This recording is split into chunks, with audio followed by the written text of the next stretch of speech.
على جبين سعادتي وأفكاري تجري الحروف بأشواق وأذهان. استغفر الله العظيم استغفر الله العظيم استغفر الله العظيم الذي لا إله إلا هو الحي القيوم وأتوب إليه بنية القبول وتمام كل سور ومامول إلى حضرة سيدنا الرسول صلى الله عليه وسلم وعلى آله وصحبه الكرام، خصوصا إلى جميع مشايخنا ووالدنا وأمهاتنا وذوي الحقوق علينا أجمعين، وإلى أرواح أموات المؤمنين والمؤمنات والمسلمين والمسلمات أن الله تعالى يعلي درجاتهم في الجنة ويعيد علينا وعلى ذريتنا أجمعين من بركاتهم وأنوارهم وأسرارهم وعلومهم ونفحاتهم وخصوصياتهم وكراماتهم في الدين والدنيا والآخرة، ويجعلنا من حزبهم على هذه النية وكل نية صالحة. وإلى حضرة النبي الفاتحة. أعوذ بالله من الشيطان الرجيم. بسم الله الرحمن الرحيم. الحمد لله رب العالمين الرحمن الرحيم مالك يوم الدين، إياك نعبد وإياك نستعين، اهدنا الصراط المستقيم صراط الذين أنعمت عليهم غير المغضوب عليهم ولا الضالين آمين. السلام عليكم ورحمة الله وبركاته. الحمد لله رب العالمين الذي رفع بالعلم أناسا وأذل بالجهل آخرين، وجعل علم الفقه عمادا لهذا الدين، وأصلي وأسلم على سيدنا محمد سيد الأنبياء والمرسلين وعلى آله وصحبه أجمعين ومن تبعهم بإحسان إلى يوم الدين. سبحانك لا علم لنا إلا ما علمتنا إنك أنت العليم الحكيم، وتب علينا إنك أنت التواب الرحيم العزيز العليم، عدد كل حرف كتب ويكتب أبد الآبدين ودهر الداهرين، رضي الله عنا وعنكم وعن جميع المسلمين.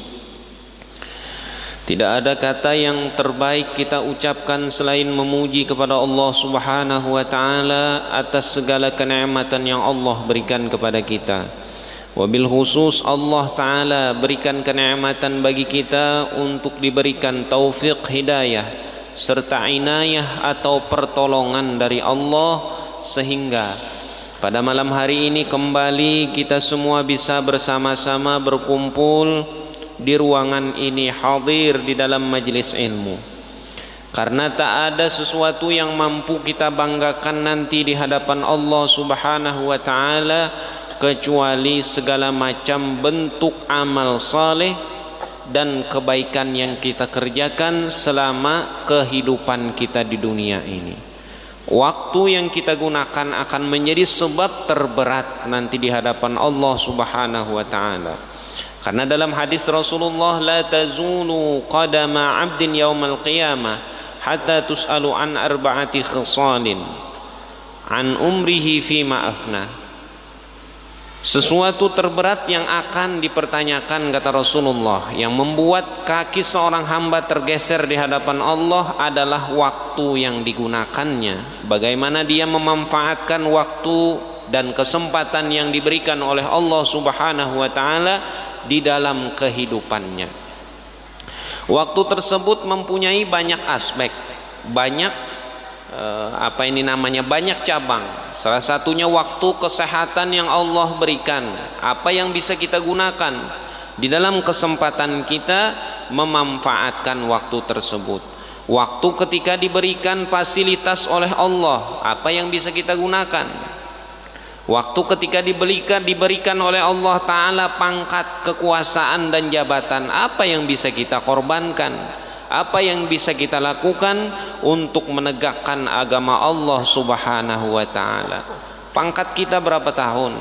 Setahun, 5 tahun, jabatan kita 10 tahun, pangkat kita 20 tahun, 30 tahun, pensiun kita.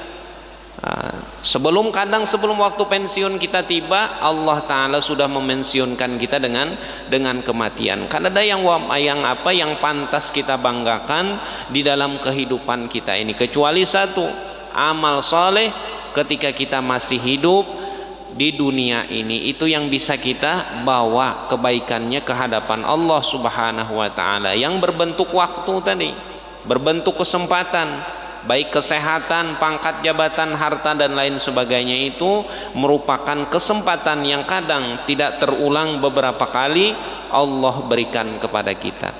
Nah, jadi semuaan mati, yang tinggi pangkatnya, yang duduk ulun ini mati, pian mati, cuma kita kada tahu Allah rahasiakan waktunya supaya apa? Supaya kita diharapkan istiqamah dalam kebaikan. Nah, kalau ulun tahu, kalau ada nang tahu mati setahun lagi, mungkin malam ini santai aja dulu.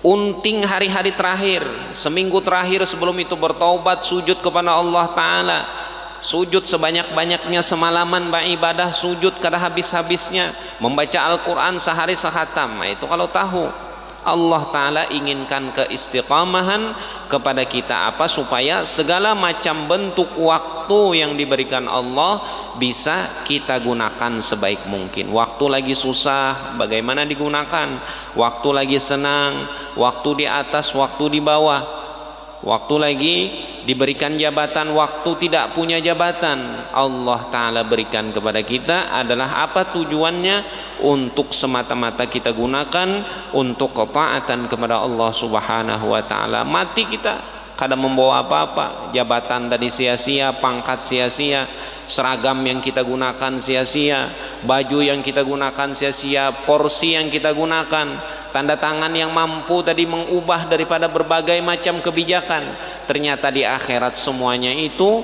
mempunyai tanggung jawab di hadapan Allah Ta'ala. Sayang sekali ketika hidup kadangkala digunakan segala macam fasilitas itu di dalam kebaikan kepada Allah Subhanahu wa Ta'ala. Memang Allah Subhanahu wa Ta'ala sudah berfirman di dalam Al-Quran surah Al-An'am, apa? Wa kadzalika ja'alna likulli nabiyyin aduwan syayatinal insi wal jin. Seperti itulah yang dinamakan kehidupan sudah kami jadikan bagi setiap nabi-nabi, baik itu nabi atau umatnya, aduwan syayatinal insi wal jin, mempunyai musuh. Syayatinal insi wal jin, setan-setan manusia dan setan-setan dari bangsa jin. Nah, setiap kalimat dalam Al-Quran ini mempunyai rahasia. Ketika Allah menyebutkan syayatinal ins terdahulu daripada syaitan jin, berarti ada rahasia di sini. Berarti apa? Sebagian ulama menafsirkan bahwa setan yang berbentuk manusia ini lebih berbahaya daripada setan yang berbentuk jin. Nah, itu daripada zaman dahulu pun kalau kita kaji, musuh-musuh yang membunuh para nabi bukan iblis yang membunuh, tapi yang membunuh para nabi-nabi, nabi Bani Israel itu kada kurang dari 100 orang, banyak yang mati terbunuh. Bukan pangkatnya wali, bukan nabi. Nabi dibunuh, itu siapa yang membunuh? Nah, itu yang membunuh syayatinal ins, setan-setan yang berbentuk daripada bentuk manusia. Nah, itu jadi berat ketika Al-Quran ini menggariskan. Kenapa? Bukan posisinya tertukar di dalam Al-Quran. Harusnya syayatinal jin wal ins, setan dari jin dan manusia. Ternyata kenapa? Disebutkan syayatinal jinni wal ins. Kenapa syayatinal insi wal jin malahan terdahulu daripada manusia disebutkan? Karena bahayanya manusia.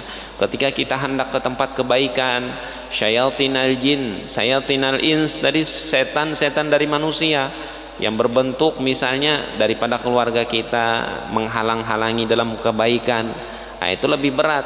Kalau kita godaan mengantuk mungkin bisa dilawan, tapi ketika jangan tulak dululah, ini ada kesibukan ini dan sebagainya. Nah, itu jadi setiap kalimat di dalam Al-Quran mempunyai rahasia-rahasia daripada para ulama. Makanya terkadang satu huruf pun dalam Al-Quran sulit dipecahkan oleh para ulama. Datang ulama ini lagi terkadang tafsirnya sedikit berbeda, datang ulama lagi berbeda. Kenapa? Karena Al-Quran itu semakin didalami maka semakin dalam daripada rahasia yang ada di dalam Al-Quran. Itu mukjizat terbesar daripada Rasulullah Sallallahu Alaihi Wasallam. Jadi itu di dalam Al-Quran disebutkan musuh terberat kita bukan daripada bangsa jin, tapi jin daripada manusia, yang membunuh nabi daripada Bani Israel. Itu yang terberat baik itu dalam keluarga kita. Kalau sekedar mengantuk, kalau sekedar koler, itu masih mudah.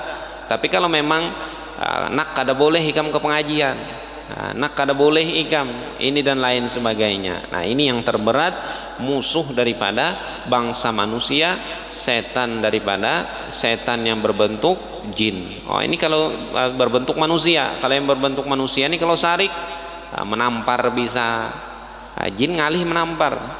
Apanya mengganggu kita, paling keran dihidupinya. Kita hendak guring keran dihidupinya, itu ya ngalihnya menampar kita. Kalau ini kadang bisa membunuh, bisa menyakiti. Jin yang mengganggu daripada Rasulullah apa? Syayatinal ins. Itu pun yang mengganggu Nabi, yang hendak membunuh Rasulullah, yang hendak membunuh daripada para sahabat, yang menyakiti daripada para nabi Allah Subhanahu wa taala. Itu adalah jin daripada jinnya manusia. Itu yang terberat. Syurutu sihhatil qudwati. Kembali di dalam pembahasan kita, di dalam pembahasan tentang syarat sahnya berjamaah. Syarat sah berjamaah tentu ada ketentuan. Kenapa? Karena pahalanya besar. Setiap pahala yang besar tentu mempunyai sebab dan akibat. Antara sholat di rumah dan di masjid, lebih besar yang di masjid. Itu. Akan tetapi di masjid tidak boleh melakukan perbuatan yang tidak baik. Dosanya pun lebih besar di masjid. Pahala besar, dosa pun besar. Syurutu sihhatil qudwah. Seperti itu pula di tanah haram, kata ulama. Satu kebaikan banyak pahalanya, satu kemaksiatan banyak pula dosanya, karena tidak ada ta'zim, penghormatan dengan tanah yang dihormati oleh umat Islam, dihormati para anbiya. Syarat-syarat di dalam sahnya mengikuti imam. Ai halul ma'mumi ma'al imam, hal keadaan makmum bersama imam. Ada beberapa syarat. Yang pertama adalah alla ya'lamal ma'mumu butlana salati imamihi, bahwa tidak mengetahui oleh makmum akan batal salat imamnya bihadatsin au ghairihi. Jadi ketika kita mengikuti imamnya batal, atau imamnya batal dengan sebab hadas, imamnya kada tahu, salat bersama kita Allahu Akbar, sampai ke rumah dicium sidin, akan apa ini berbau. Oh, ternyata digantung di kastok tadi datang kucing laki. Kucing laki ketujuh bekami. Nah itu. Parakinya gamis tadi dikamihinya. Oh, jasidin berarti ini maghrib tadi, misalnya ulun tadi maghrib, isya ini berarti mengimami pian dalam keadaan hadas. Pian bagaimana? Nah, pian yang ada ini berapa orang ini? Pian yang ada semuaan di dalam masjid ini kayak apa sholatnya? Sah aja selama pian kada tahu gamis ulun tadi dikamihi kucing. Ulun tahu bagaimana, perlu kami ngedudi ulun umumkan di qadha? Tidak perlu, salat pian sudah sah. Yang penting pian tidak mengetahui. Sedangkan bagi ulun nang mau ulangi maghrib tadi ulun ulangi lagi, mengqadha isya ini ulun ulangi lagi. Oh, ternyata salat tadi tidak sah. Kenapa? Karena salat ulun tadi membawa najis dengan hadas ataupun dengan najis atau yang lainnya. Atau seperti dua orang mujtahid yang bersalah-salahan atau berselisih di dalam urusan kiblat. Nah, jadi kita sama-sama dalam perjalanan, ujar pian kiblatnya ke sini, ujar ulun ke sini. Nah, maka ketika tidak ada ittifaq, tidak ada kesamaan di dalam pendapat kita tadi, kada boleh. Imamnya ke sana, makmumnya ke sini. Maka harus tadi, bila imam ke sini, makmum ke sini. Bila pian meyakini, oh itu salah sembahyangnya, oh itu salah kiblatnya, kada boleh pian jadi makmum. Jadi sama-sama. Bila pian yakin ulun bujur, hanyar diumpati. Bila kada yakin, jangan diumpati. Nah, apa itu ragu-ragu, lebih baik kembali. Nah, sembahyang sorangan aja pian. Bila rasa lagu-lagu dengan imam tadi. Berselisih masalah kiblat tidak boleh, atau tahu oh imamnya tadi sembahyangnya angin kencang, masjid kita kada betutup, terbuka aurat sidin, tapi sidin tak angkat. Dalam beberapa detik tidak ditutup sidin. Nah, ketika kan bila kita sembahyang, yang membatalkan sholat kita salah satunya adalah terbuka aurat jika tidak ditutup secara langsung. Tapi bila tersingkai di bawah angin tadi, langsung ditutup. Atau pian lagi sholat di rumah, sholat sunnah, anak mengangkat sarung pian, diangkatnya, langsung pian turunkan lagi, maka ketika lintuhut terbuka tadi, maka tidak batal. Yang penting langsung ditutup. Ketika dilihatakan itu batal. Pian melihat ulun membiarkan tadi karena ulun kada sadar, maka ujar pian batal. Itu berarti ketika pian melihat ulun batal salat ulun, maka bila pian jadi makmum tidak sah menjadi makmum ulun. Wajib apa yang pian lakukan? Mufaraqah atau berpisah daripada imam. Nah, itu pertama dulu. Harus kita jangan meyakini bahwa si imam tadi batal sholatnya. Nah, itu batal. Yang kedua adalah alla ya'taqidal ma'mumu wujuba qada'is shalah 'alal imam. Bahwa tidak mengiktikadkan oleh makmum akan wajib mengqadha salat si imam tadi. Kita nang jadi makmum ini kadang kita berisi keyakinan si imam ini wajib mengqadha salatnya. Nah, itu.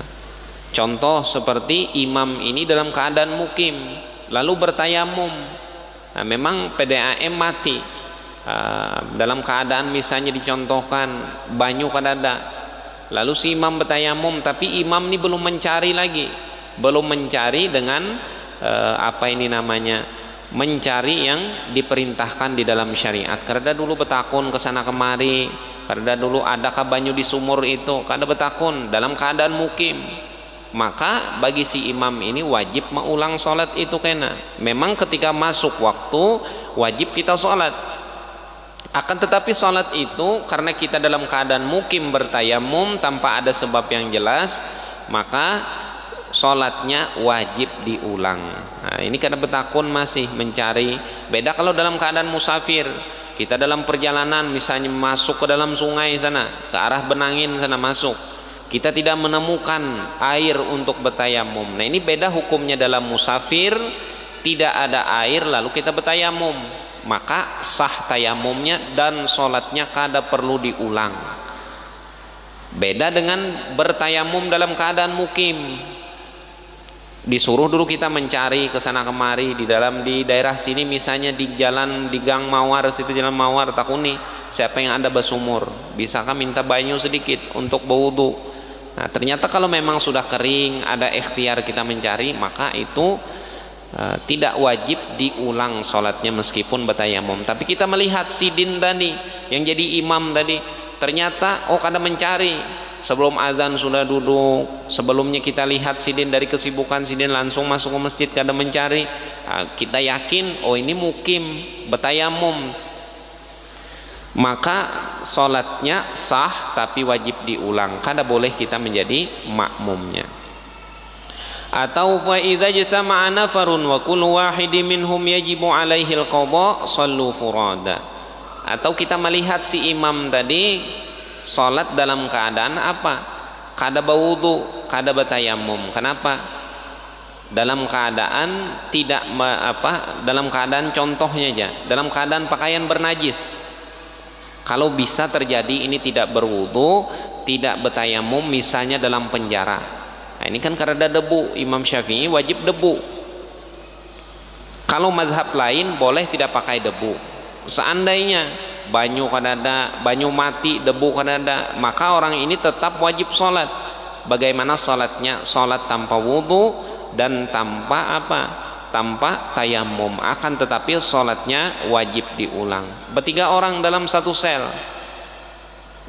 bertiga orang, lalu ujar nang berdua ini si imam ini wajib mengulang, maka kada boleh menjadi makmumnya. Atau dalam perjalanan pakaian sama-sama kena najis, muntahan kekanakan atau dikami kekanakan halus, kemudian singgah kita dalam perjalanan, bersalin kada pakaian kada membawa, maka ketika waktu sholat tiba wajib sholat. Dibasuh rasa ragu-ragu, ini masih benajis, maka dalam keadaan itu sholat tanpa dua suci namanya, tapi wajib diulang. Nah, diulang. Ketika sama-sama wajib mengulang, ulun wajib mengulang, pian wajib mengulang, dalam keadaan pakaian ini bernajis, dalam keadaan seperti ini bagaimana? Tidak boleh kita berjamaah. Jadi sembahyang masing-masing, sholatnya masing-masing. Jangan pian jadi imam ulun, ulun jadi makmum pian. Pian tadi pakaian pian benajis, kena muntah kekanakan, kena apalagi kamih kekanakan dan lain sebagainya. Maka tidak boleh kita sholat berjamaah. Kenapa? Karena ulun mengiktikadkan sholat pian sah, tapi pian wajib mengulangi atau mengqadha. Nah, jadi dua sudah. Yang pertama tadi kita tidak meyakini imamnya batal sholatnya.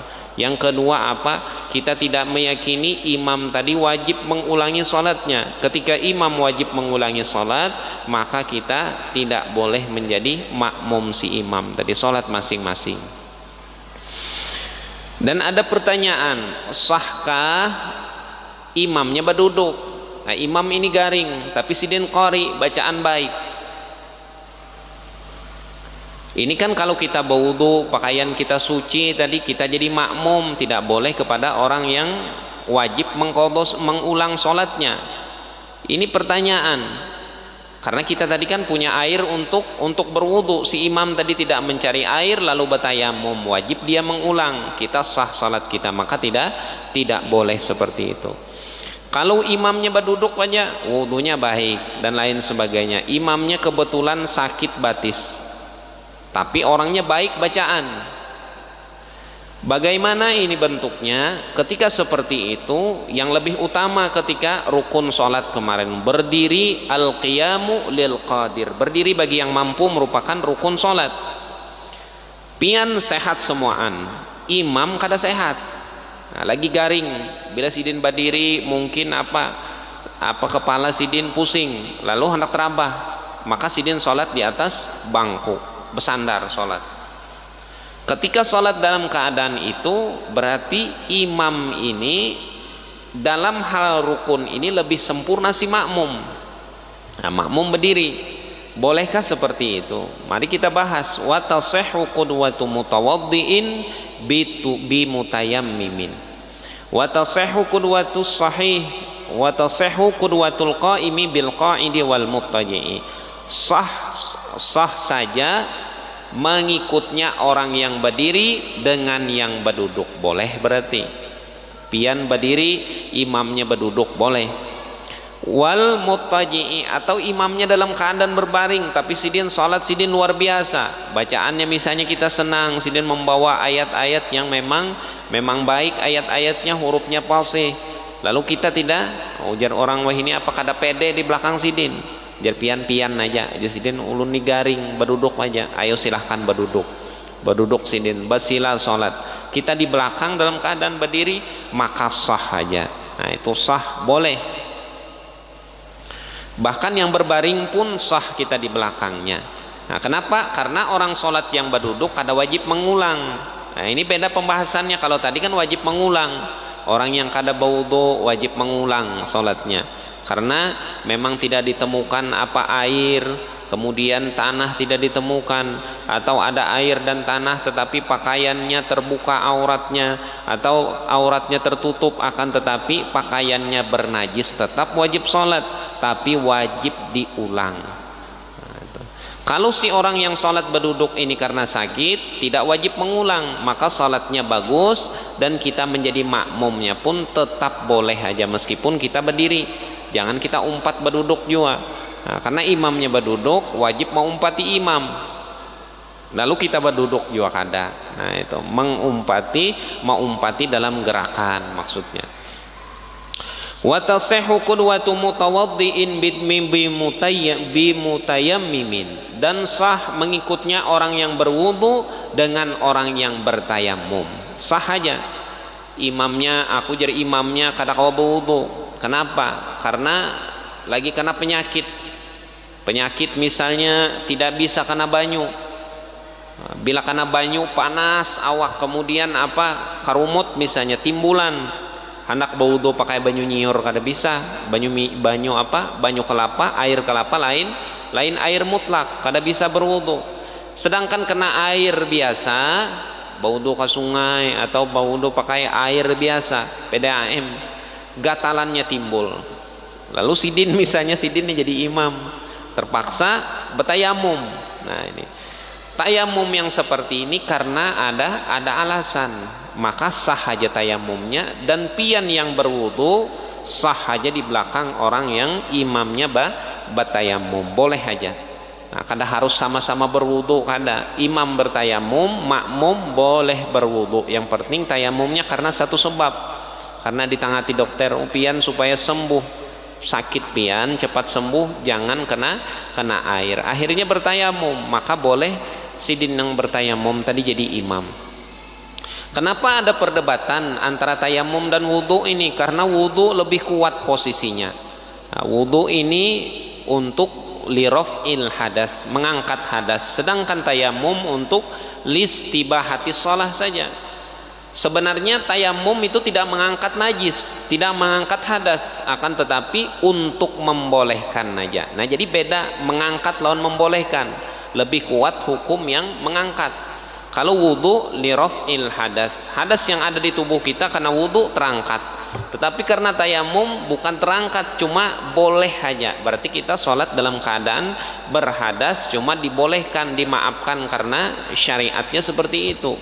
Nah jadi ini kedudukan antara yang lebih baik wudu ke tayamum, jelas lebih kuat wudu. Kenapa? Karena wudu mengangkat najis, mengangkat hadas, sedangkan tayamum hanya listibahatis shalah, bukan mengangkat tapi membolehkan aja, membolehkan sholat.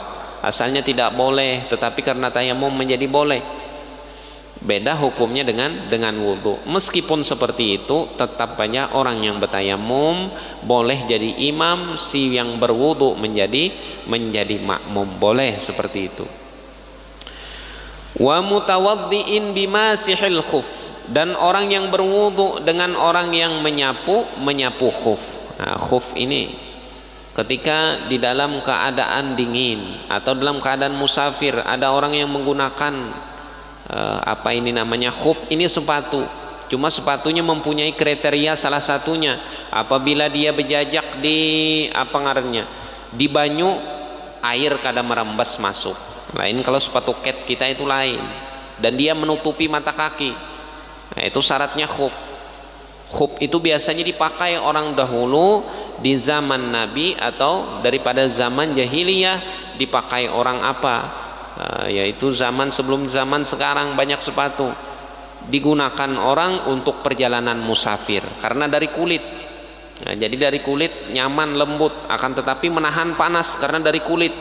Kemudian tidak kemasukan pasir. Kalau sandal kan masuk pasir di batis kita, tergesek. Nah, di dalam perjalanan di padang pasir mungkin mengganggu, akan tetapi khuf ini lebih menutupi kepada kaki, pasir kada masuk, panas tidak terlalu terasa. Akan tetapi khuf ini ngalih pasang paculnya. Nah, memasangnya ngalih, memaculnya susah, melepasnya sulit. Jadi di dalam syariat diberikan keringanan untuk orang yang menggunakan khuf adalah tidak dilepas. Nah, ini seperti sepatu yang tinggi. Ada sebagian orang ini mengatakan guru-guru kita ya mirip kayak sepatu bot itu khuf.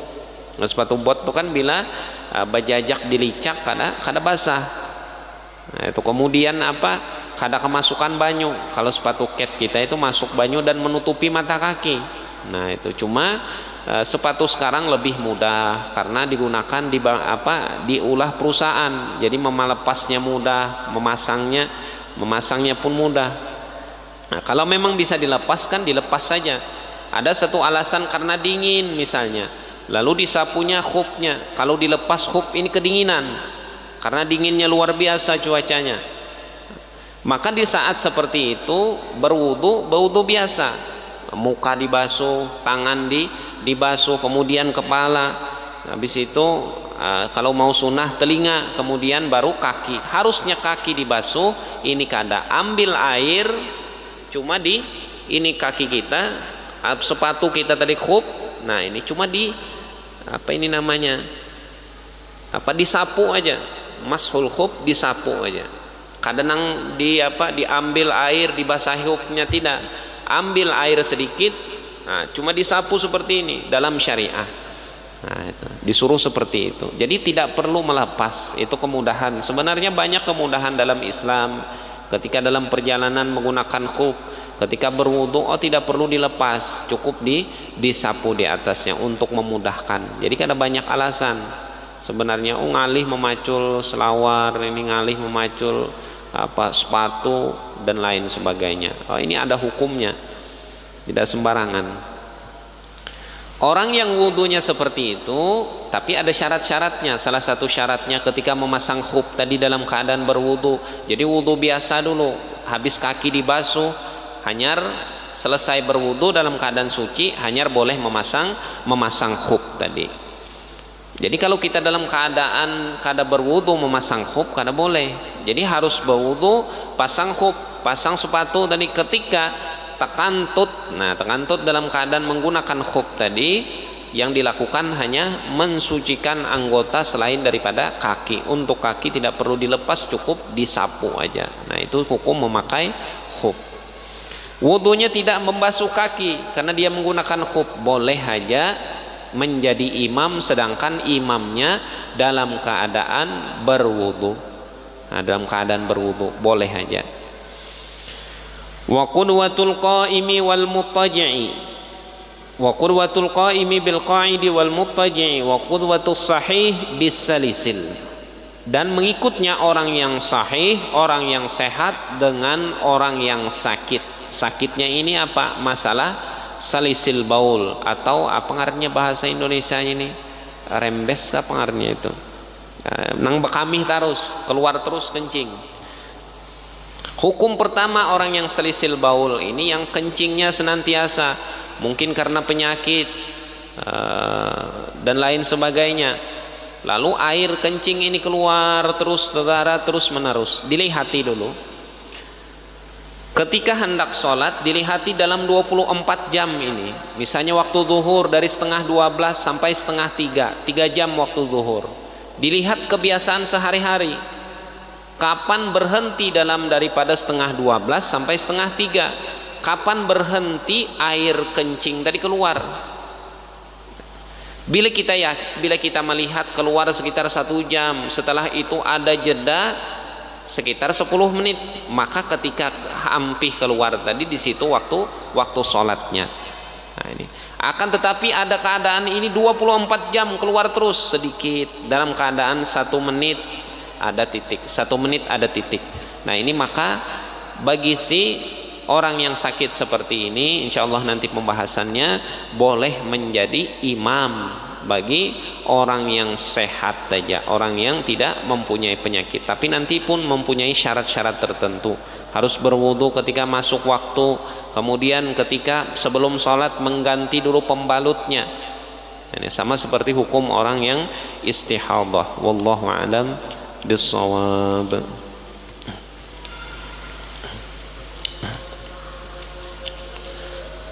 الفاتحة. أعوذ بالله من الشيطان الرجيم. بسم الله الرحمن الرحيم. الحمد لله رب العالمين الرحمن الرحيم مالك يوم الدين إياك نعبد وإياك نستعين اهدنا الصراط المستقيم صراط الذين أنعمت عليهم غير المغضوب عليهم ولا الضالين آمين آمين يا رب العالمين. بسم الله الرحمن الرحيم. الحمد لله رب العالمين والصلاة والسلام على أشرف الأنبياء والمرسلين سيدنا مولانا محمد وعلى آله وصحبه أجمعين.